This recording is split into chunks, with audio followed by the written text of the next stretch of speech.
আসুন আসুন, পাঁচালি। আরে করিস কি? হ্যাঁ, আরে দেখছি সমস্ত পুজোর সরঞ্জাম নিয়ে আসছি, দেখেছো কাণ্ড? ইস, আর একটু হলে ছোঁয়া যেত।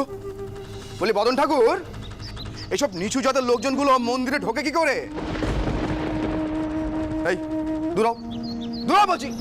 দেখো দেখো এখনো দাঁড়িয়ে আছে। আরে দূর হও বলছি। হারান ঠাকুর, দাঁড়াও গো। ও হারান ঠাকুর, ওনারে অমন করে তাড়াচ্ছ কেন তুমি? হ্যাঁ, কিসের এত কিসের জাতের পটপটানি তোমার? হ্যাঁ, ভুলে গেলে কিছুদিন আগে তোমার কি দশাটাই না হয়েছিল? তোমারে তো কতবার কয়েছি মায়ের মন্দিরে জাত পাত টেনে আনবে নে। মায়ের দয়ায় সুস্থ হয়ে আবার তুমি শুরু হয়ে গেছো।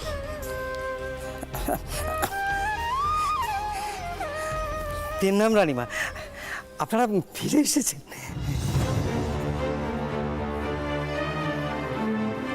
হারান ঠাকুর, যখন তখন জাতপাতে কথা তুলবেন না তো। কখন কোথায় কি কথা বলতে হয় একটু ভাববেন না। আপনি ভুলে যাচ্ছেন কেন? রানীমাও কিন্তু ছোট জাতের মানুষ।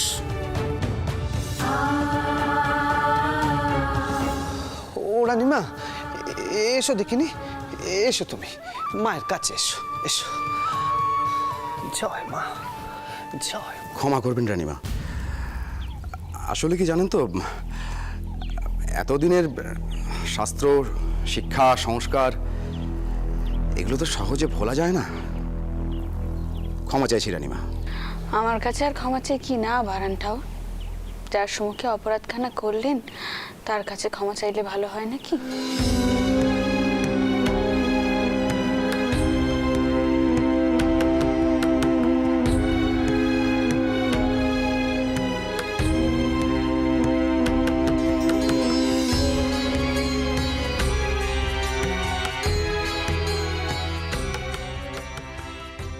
মা, তোমার অশেষ কৃপে মা। আজ তোমার জন্যই আমার পরিবারের সকলে রক্ষে পেয়েছে। সকলে আজ তোমার জন্য কুশলে আছে। সকলের মঙ্গল করো তুমি, সকলের মঙ্গল করো।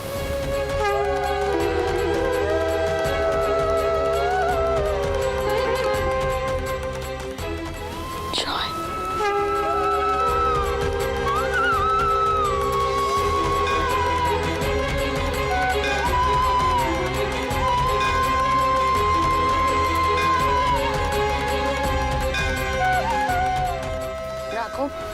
গিয়ে দেখো তো আমার পালকিখানা তৈরি হয়েছে কিনা। আমি ততক্ষণে রাধাকৃষ্ণন মন্দিরকে দেখি দোল উৎসবের সব বন্দোবস্ত করা যায় কি করে। আগে দিদিমা। ও রানীমা, রানীমা গো, এবার সারা মন্দির জুড়ে দোল উৎসব পালন করলে হয় না? মাও রং মাখবে, বেশ হবে কিন্তু।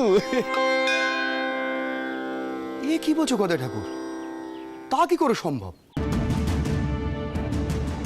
শাক্ত আর বৈষ্ণবদের পুজো পদ্ধতি কি এক?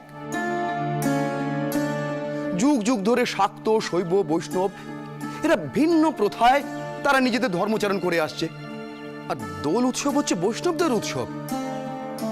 এতে দেবী কালীর কোনো ভূমিকাই নেই। মা কালী কুমকুম দাগ আবির মাখবেন, এ তো অকল্পনীয়। কেন গা, আপত্তি কিসের? হ্যাঁ, তোমাদের কিসের এত ভেদাভেদ কও দেখিনি? যিনি কালী তিনি তো কৃষ্ণ। সব মিলেমিশে একাকার হয়ে গেছে গা।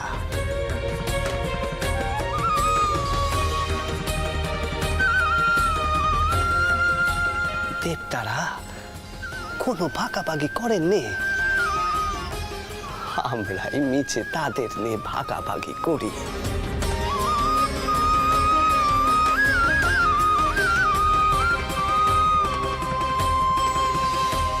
জগৎ জোড়া সে মিলন কানা,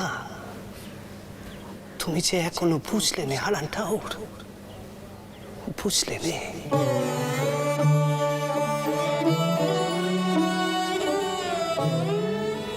কালী কৃষ্ণ সব এক, সব এক, সব এক। ঠিক বলেছ গো ছোট বাচ্চাচ্ছি, একেবারে ঠিক কথা কয়েছ। দেবতাদের আবার ভাগাভাগি কিসে, জগৎ জোড়া মিলন তাদের। তুমি যেমনটি চাও ঠিক তেমনটাই হবে।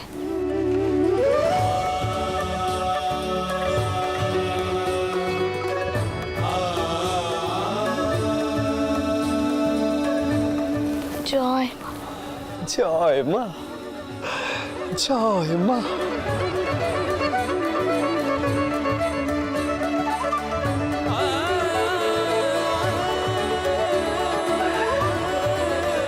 জয় মা।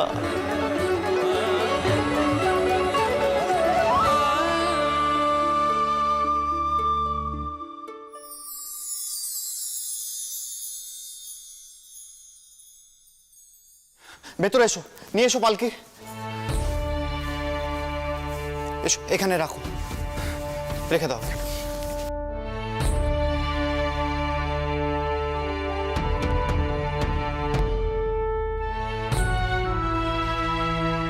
পালকিটা এবার বাইরে নিয়ে চলো, তোলো।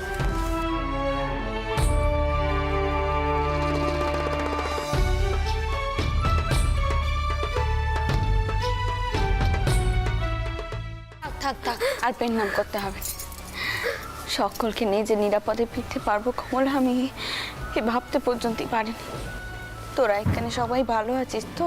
আর পেছনও ভালো আছে তো? সবাই ভালো আছে দিতমা, পেছন আগের থেকে অনেক সুস্থ হয়ে গেছে। তুমি জানো দিতমা, ছোট্টাও যে নির্মল্য দিয়েছিল, পেছন সব বক্ষণ তা আঁচলে বেঁধে রাখে। তুমি এখন অন্দরে চলো দেখিনি, চলো। আচ্ছা ভোপাল, তাকে বদলি দেখানো হয়েছে? হ্যাঁ দিতমা, টাউর বউ আগের থেকে অনেক সুস্থ আছে। মেসোবাবু আর মাসিমণি তো তীর্থে বেরিয়ে গেছেন, মাও তেনাদের সঙ্গে গেছেন। তবে মা কয়েছেন মা একটু তাড়াতাড়ি ফিরে আসবেন, আমার উপর সব দায়িত্ব দিয়ে গেছে। দিদমা, তুমি যখন ফিরে এসো আমি এবার নিশ্চিন্তি। চলো ভেতরে চলো। ও কমলা, তুই এখানে থাক বাচ্চা, আমি বরং ভেতরে যাচ্ছি। একবার ভোপালকে চোখের দেখা দেখে নি, তারপর ঘরে গিয়ে বেশ সামনে বকো। যা গেল, মায়ের কি ভয় সকলে রোকে পেয়েছে। তুই থাক এখানে, আমি এলাম।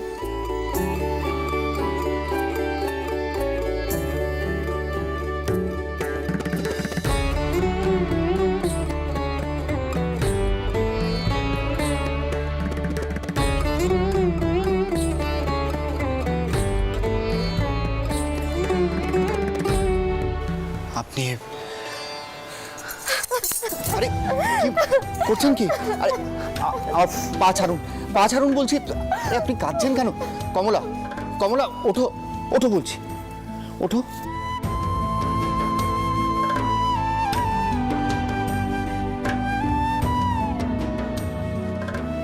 এই দেখো, মনের অজান্তেই তুমি বেরিয়ে এলো। এ বোধহয় এতদিনের অদর্শনের ফল।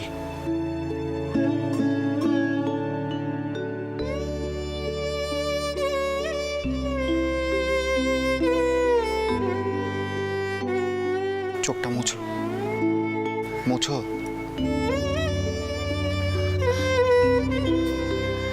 এখানে পেশেন্টের এরকম দশা দেখে আমি নিজের উদ্বেগ চেপে রাখতে বাধ্য হয়েছি। সবক্ষণ খালি মনে হতো আপনি বুঝি বিপদে পড়ছেন, কিন্তু আমি কাউকে কিচ্ছুটি কইতে পারতাম না, কিচ্ছুটি না। আপনি যে নিরাপদে ফিরে এসেছেন, মায়ের অশেষ দয়া, অশেষ দয়া মায়ের। ভোপাল, ভোপাল, এই তো ভোপাল, উঠতে হবে না, থাক বাচ্চা। এখন তুমি কেমন আছো বাবা? এখন শরীর ভালো আছে তো? আমি ভালো আছি দিদমা। আচ্ছা তুমি কি এক্ষুনি ফিরলে? তোমার সঙ্গে রাঘব দাদা ফিরেছে? হ্যাঁ বাবা, ফিরেছে। এইবার কিন্তু তুমি আমাকে বড্ড চিন্তায় ফেলেছিলে ভোপাল। তোমার যদি ভালো মন্দ কিছু একখানা হয়ে যেত, আমি তো সারাটা জীবন নিজের কাছে অপরাধী হয়ে থাকতুম। কও, তোমরা তো কেউ আমার কথা কানে ভাবনে। মা আমায় রক্ষে করেছে। দিদমা, দিদমা জানো, আমি না এবার একদম অন্য একখানা জগতে চলে গিয়েছিলাম। তারপর যখন সেখানে জ্ঞান ফিরে উঠে বসলুম, দেখলুম সেই গ্রামেরই একটি মেয়ে আমার শুশ্রূষা করছে।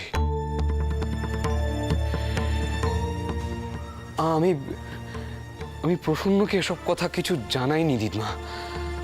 আমি তাকে বলেছি আমি বাঘের হাত থেকে নিজেকে মুক্ত করে জঙ্গলে পথ হারিয়ে ফেলেছিল। আসলে প্রসন্নর এখন এমন অবস্থা, তার মধ্যে এসব কথা শুনলে আবার যদি ওর কিছু হয়। ভালোই করেছো, কিন্তু ফিরে আসতে না আসতেই বাপ হওয়ার সুখবর খানা যে পেলে, তাই স্ত্রীকে কি দিয়েছো শুনি তার জন্য? দিদমা, আমি আবার এখন কি দেবো বলো তো? ওমা, সে কথা বললে হয় নাকি? শোনো, আমি তোমার জন্য একখানা বালা পাঠিয়ে দিচ্ছি, সেই বালাখানা তুমি পেশন্নকে দেবে, কেমন? না না দিদমা, এখন এসব থাক। তুমি এখন ঘরে গিয়ে বিশ্রাম নাও, তো সব পরে হবে। হয়েছে দিদমা, দিদমা, দিদমা তুমি থাক বাচ্চা থাক, কতবার কইছি না এই সময় নিচু হবি না, তাও হচ্ছিস। তোর ওপর দিয়ে যা ঝড় গেল, সত্যি কইতে গেলে তোর স্বামীর জন্যই কিন্তু সবকিছু হয়েছে। আর সে ফিরে আসতে না আসতেই তুই যে এত বড় একখানা সুখবর দিলি তাকে, সে তার জন্য তোকে কি দিয়েছে শুনি? শোন পেশন্ন, স্বামীর কাছ থেকে উপহার না নিয়ে কিন্তু তাকে কিছুতেই ছাড়বি না, কেমন? উপহার নে, তারপরেই ছাড়বি। এই কথাখানা যেন মাথায় থাকে। হ্যাঁ,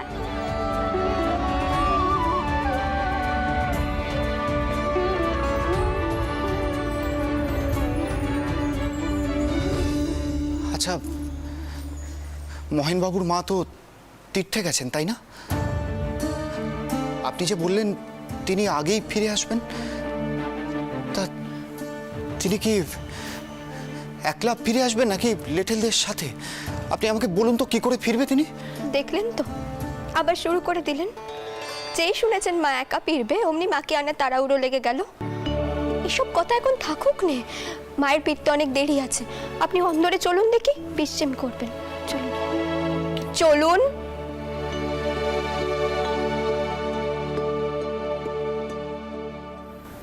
শুনলেন তো দিদমা কি কথা কানা কয়ে গেল? তা আপনি আমায় কয়ে দিন, কি দাবি করবো আমি। আচ্ছা, তুমি আমায় বলো না প্রসন্ন, তোমার কি চাই? আমি তোমায় তাই দেব। তাই?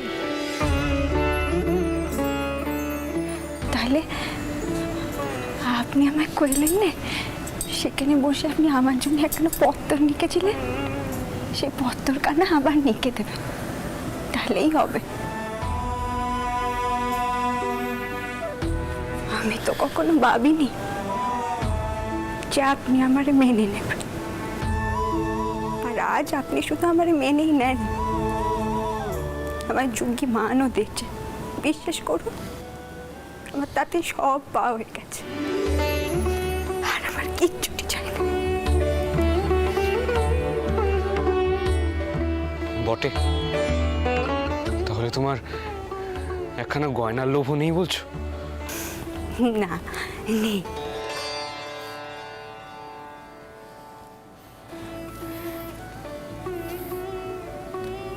কারণ একদিনে আমি বেশ বুঝেছি আপনি আমার সব থেকে বড় গয়না, আপনি যে আমার সব। এখন বসুন দেখি, আমি গিয়ে খাবার নিয়ে আসছি। কান জানেন তো, আমার মাঝে মাঝে খালি মনে হচ্ছে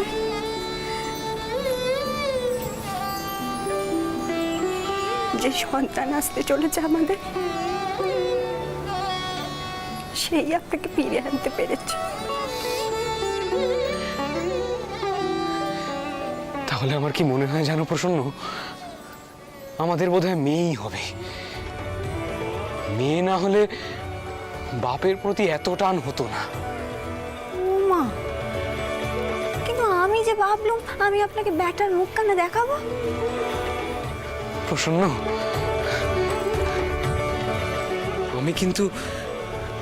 আমি কিন্তু মেয়ের মুখ দেখলেই বেশি খুশি হব জানো। আমার সত্যি মনে হয় মেয়েরা এই জগৎকে ধারণ করে রাখে, তাদের কল্যাণময়ী হাত আমাদের আগলে রাখে। প্রসন্ন,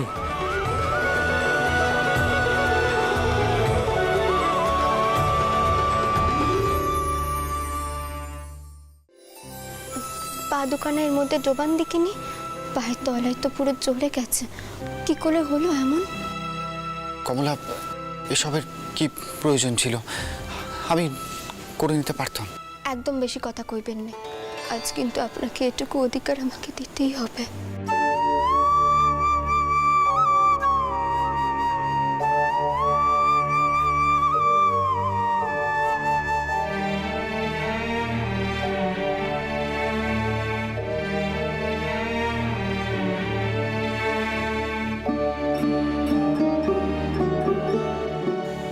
ভোপালের মুখে শুনেছিলাম যে মহেন্দ্রবাবু নাকি দাবি করতেন তার স্ত্রী তাকে সেবা যত্ন করুন। তুমি তাতে অপমানিত বোধ করতে কমলা।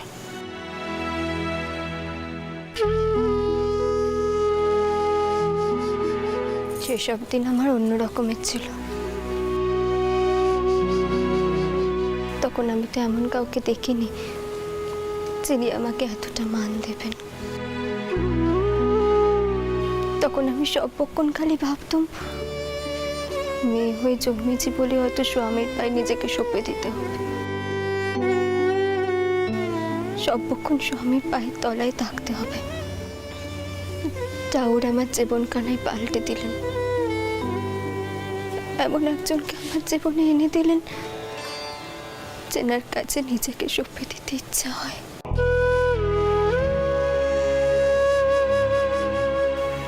আমি যা স্ত্রী ছিলাম তিনি আমার সে অধিকারটুকু দেননি। আমি আজ আর তেনাকে কোনো দোষ দিইনি।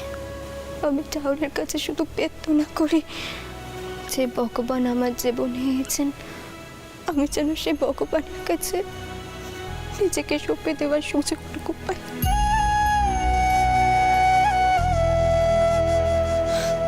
আর আমার কিচ্ছু চাইনি, কিচ্ছু চাইনি আমার।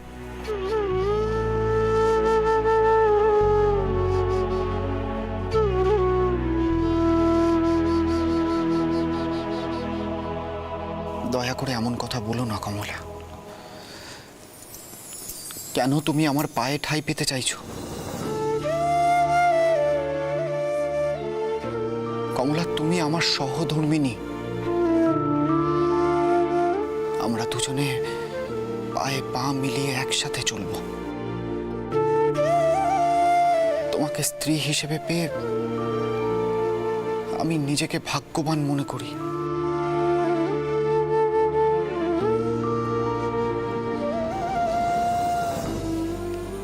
তোমার স্থান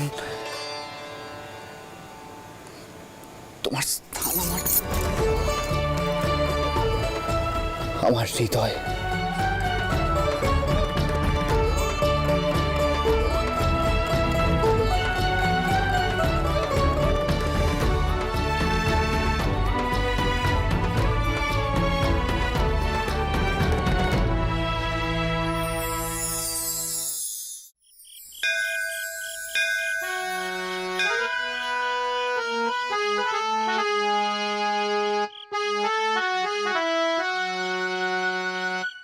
দেখো দেখো অপরূপ, দেখো দেখো দেখো দেখো অপরূপ মনোহর।